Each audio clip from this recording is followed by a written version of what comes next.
Earlier this month in Las Vegas, a sting operation went down that should have made national headlines. Police thought it was routine, another predator taken off the streets. But when they slapped on the handcuffs, they realised this wasn't just anyone. It was a senior Israeli official, a deputy to Benjamin Netanyahu himself. And that's when everything flipped. Instead of charges, he walked free. No ankle monitor, no GPS tracker, and he kept his passport. Within hours, he was on a plane back to Israel, joining tens of thousands of others already shielded there. How did this happen, and why? The answer is simple. His prosecution would have dragged too many powerful names into the light. Israel and its intelligence agencies have been kidnapping children for decades. Huge numbers simply vanish without a trace. Girls and boys snatched from their homes, disappearing into a system the outside world barely acknowledges. And the most shocking part? The complicit media has largely turned a blind eye, ignoring the patterns, the victims, and the networks that enable this to continue unchecked. In 2000, the vice counsel for Israel was in Brazil. His name's Ari Shur. And he got caught in a pedophile ring with little kids, like 8, 9 years old, with this guy named George Steinberg, who was a Hebrew language teacher. He already's in jail, so we can say all this. Well, what happened was a 17-year-old saw herself nude that George had posted on the internet. And like, how many pictures do you have to put out there before one of the girls sees themselves? And that's what brought him down. And they raided his property, and they found just trunkets of photos and CDs and all. This is CDs. That's how long ago that was. But back to Epstein, Ryan. What was he? Entrapping people for Israel's political purposes? Was he a paid Mossad agent? Was he passing small talk that he had with whomever? You mentioned Bill Clinton, Bill Richardson, who's now dead. Was he passing that information on to his Israeli superiors? Israel has everything he had. It wasn't just, they were supposed to be spying on U.S. science and tech and stealing trade secrets, and they did. The compromat was part of that operation. The disturbing mindset underpinning these crimes comes straight from Talmudic teachings that rabbis use to excuse abuse, keep victims silent, and justifies Israel's trafficking and adrenochrome industries.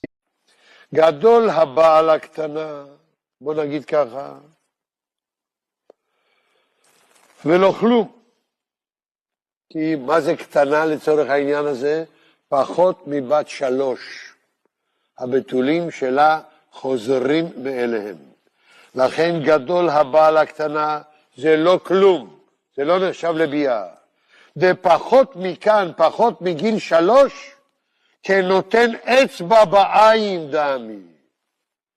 כמו שאמרנו, אתה נותן אצבע בעין, זולגת דמעה. אבל אחרי זה העין מתבהרת, ודמעה אחרת מחליפה אותה. אותו דבר עם הבתולים של פחות מבת 3. Rabbi Yeshoshua B. Gordon makes it even clearer. In his view, if a Jewish man rapes a young girl, it's the girl's fault for tempting him. According to the rabbi, the minor girl should be the one to face trial in court, not the Jewish man. A Jew who engages in intimacy with a non-Jewish woman, whether she is 3 years old, or she's an adult woman over 12 or 12 and a half, whether she is available, or not, even if he was 9 years old, as we learned earlier again and again, that's the beginning when intimacy has an effect with a man, then the courts could possibly take her to court and try to apply capital punishment if there are witnesses, etc., who warned them, because the Jew ran into a problem due to this encounter. This is specified in the Torah, as it says with the Midianites, that these girls were sent out by the Midianite leaders to entrap the Jewish young men, as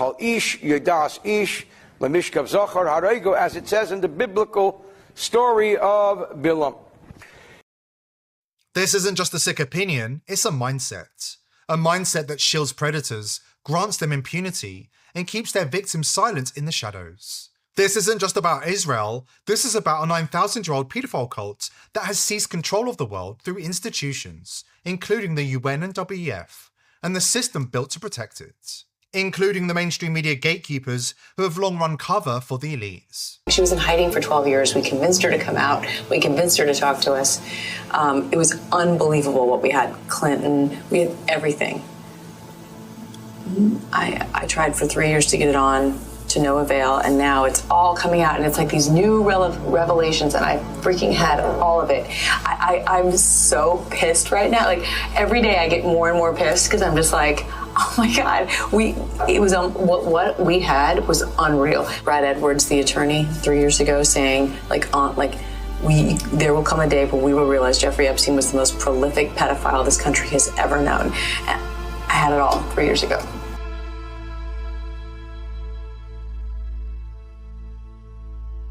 Most people don't want to cross the psychological line that this stuff is going on. And we all have a mental defense mechanism. It's like finally admitting there's an elite pedophile ring. I mean, most people just don't want to go there. And the same is here. Psychologically, you lose your safety, your security, and whatever innocence you have when you realize that this stuff is really going on. And it's a chore to cross over that barrier and realize, oh my gosh, this stuff is really happening. And that's why it takes critical thinking. The people have got to look at this stuff critically and see what they're being fed so they can cross that psychological line that they just refuse to see it when it's right in front of them.